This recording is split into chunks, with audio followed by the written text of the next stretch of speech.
Welcome to Simple, a guided audio series for your DIY nature and forest therapy practice. My name is Youmin.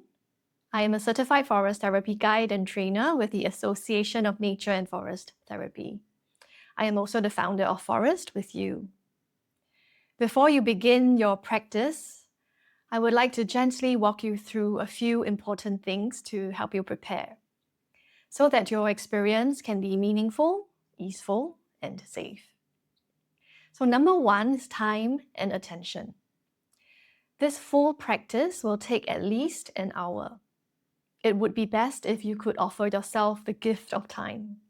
Of course, you are also free to choose to do as much or as little as you want. Minimizing distractions can help you. For example, you can put your phone to silent or airplane modes and also close all other applications. These can help you be fully present with yourself and nature. Number two is place and safety. This practice is best taken outdoors. This can be a nearby park, your home garden, a forest trail, or any other accessible green spaces. It does not have to be remote or wild, just somewhere that is relatively quiet and safe. If you like, you can also inform someone of your whereabouts. And of course, you should really only go to places where you feel comfortable and secure. And if you find that you can't be outside, know that you can absolutely do this practice from indoors too.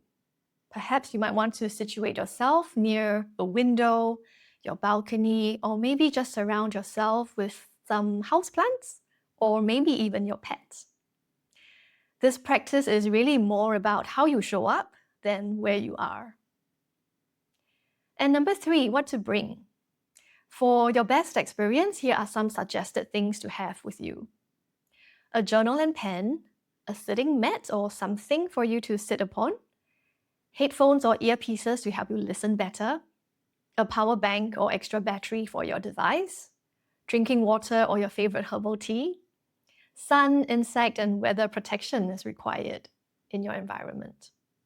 And finally, any other personal items or medications that you might need.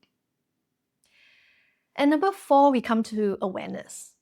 Before you begin each practice, it is a good thing to do to take a few moments to notice your surroundings. Becoming mindful of any potential hazards and also to move gently with awareness. Number five, respect for nature. Now, if you are taking this practice outdoors, then please avoid plucking or taking anything from the forest or garden.